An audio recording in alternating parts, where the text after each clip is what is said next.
Halo hai, Levian Leslar Lovers, ikuti keseruan Leslar The Happy Family. Yuk! Dears Leslar Levian Lovers, Assalamualaikum warahmatullahi wabarakatuh. Bagaimana angka 123 tadi? Sedih ya? Sedih dong, apalagi Raja dan Arsy yang pulang dari pemakaman. Arsy bilang ke Raja untuk menghibur Papa Irwandi. Tapi saat Raja menelpon Papa Irwandi nggak mau terima. Karena saat itu Papa Irwandi punya rencana untuk kontrol ke dokter. Setibanya di rumah sakit, Papa Irwandi pesan sama Mang Jamal, jangan bilang kalau dia ke dokter. Misalnya ada Raja atau Arsy menelpon. Nah, saat Arsy menelpon Pak Jamal, bohong deh tuh Pak Jamal, bilangnya kalau lagi makan.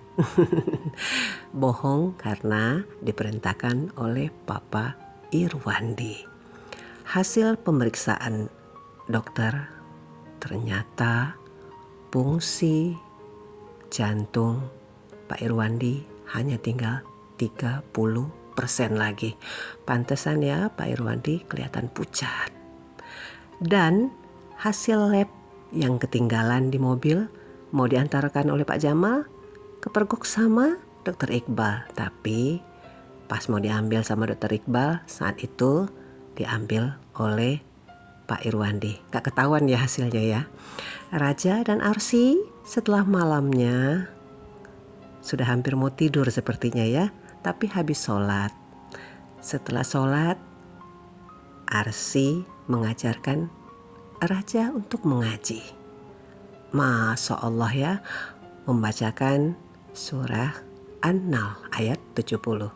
Ayo pemirsa, buka Al-Qur'annya, baca dan terjemahannya juga ya. Nah, pagi hari Tante Hanum sempat melihat Papa Irwandi memegang foto baby Tiara. Pasti kangen ya, dan bilangnya, Tiara tungguin opa ya.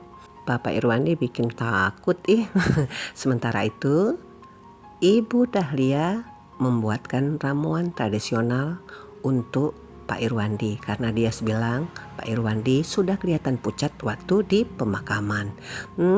Dia mau anterin minuman herbal untuk Pak Irwandi atau mau jumpa dengan calon tunangannya atau dua-duanya nih. Seneng banget Dokter Iqbal.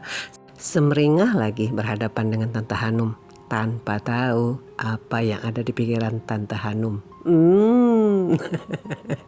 Orang jahat kok bisa begitu ya mukanya ya, pura-pura baik. Nggak apa-apa lah.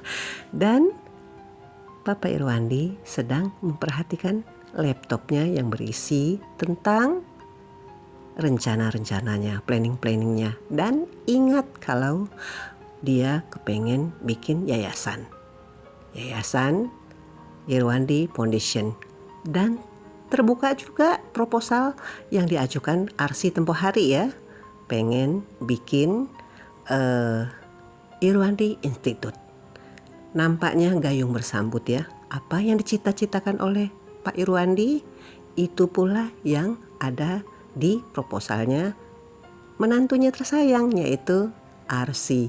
Nah, ini kita flashback ya, flashback ke beberapa saat yang lalu saat Arsy mengajukan proposal kepada Papa Irwandi. Pagi hari, Raja dan Arsy sarapan.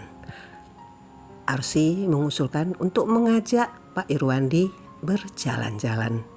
Dan Raja pun menelpon Pak Irwandi, bilang kalau Arsy mengajak jalan-jalan, tanpa tahu saat itu sebenarnya Pak Irwandi sedang kedatangan seorang notaris. Pak Irwandi berniat untuk merubah wasiatnya menjadi hartanya diserahkan kepada yayasan yang akan diwakili oleh Arsy. Tanpa tahu sebenarnya Tante Hanum nguping pembicaraan itu. Ini pasti jadi bakal masalah baru. Kok enak bener ya Arsy. Begitu ya menurut pendapat Tante Hanum, tanpa sadar bahwa ada tanda-tanda Pak Irwandi akan segera pergi. Sementara itu Arsy masuk ke kamar baby dan ingat bahwa dia merasa mungkin dia juga tidak akan mampu merawat bayi. Raja tetap membesarkan hatinya. Bagaimana kelanjutannya? Esok masih ada Aku Mencintaimu Karena Allah episode 124. Kita tunggu ya. Semoga Pak Irwandi dan Arsy baik-baik saja. Leslar Lovers, Levian Lovers, terima kasih sudah menonton ya. Salam.